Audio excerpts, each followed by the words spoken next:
What's up guys, it's me, Yudes TV. For today's video nga pala ay sasama ako sa aming aktibidad na coastal cleanup drive sa Tabon Cave, Quezon, Palawan.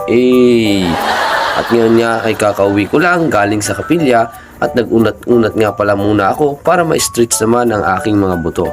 At pagkatapos ko nga mag-unat-unat ay kumain na nga ako para may lakas sa biyahe, para may isusuka din sa biyahe. Hala, malayo-layo kasi yun simula dito sa amin. Mga ilang oras din ang bubunuin bago ka makarating. Kaya naman kung wala kayong laman tiyan sa biyahe ay baka laman loob ang inyong luluwain. Hala. At pagkatapos ko nga kumain ay nagbumba na rin ako ng aking ipanliligo. At fast forward na nga tayo. At tapos ko lang ang maligo at nakabihis na rin. Suklay to the left, suklay to the right na lamang ang aking ginagawa. At pagkatapos ay ready to go na nga sa kapilya.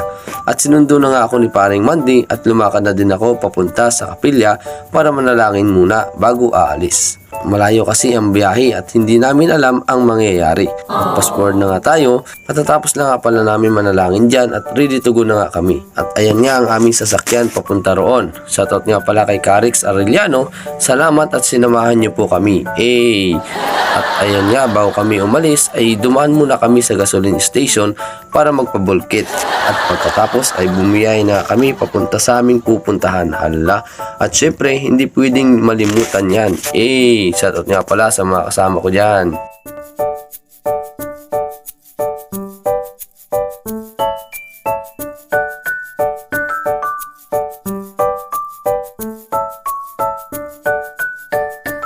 Fast forward na nga tayo, nasa Quezon na nga kami niyan at huminto muna kami dito para makapag-ready naman ng aming pananghalian. At ayan nga si Kuya GR, pagkababa pa lang ng sasakyan ay sumaing na agad ng kahoy. At hindi ko na nga nabidyohan ang aming biyahe kasi may kabilisan ng aming takbo kaya delikado.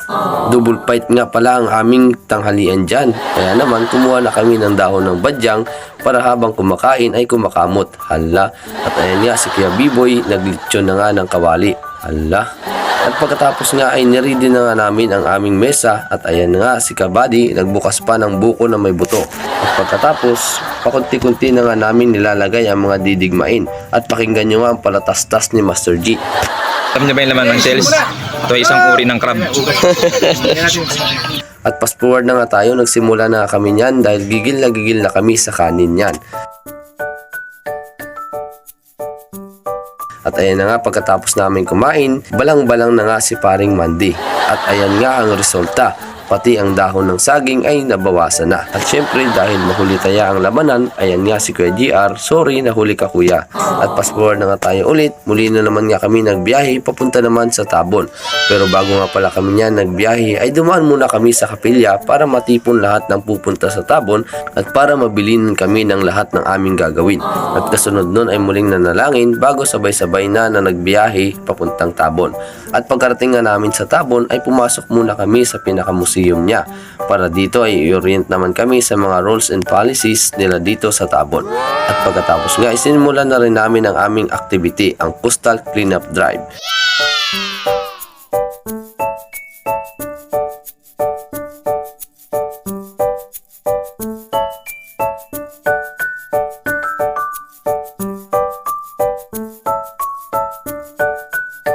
At pagkatapos nga namin mag-coastal at dahil dito na rin kami ay amin na rin niyang sasadyaing umakyat sa Tabon. At ayan nga, malayo muna ang lalakadin bago ka makarating mismo sa Tabon.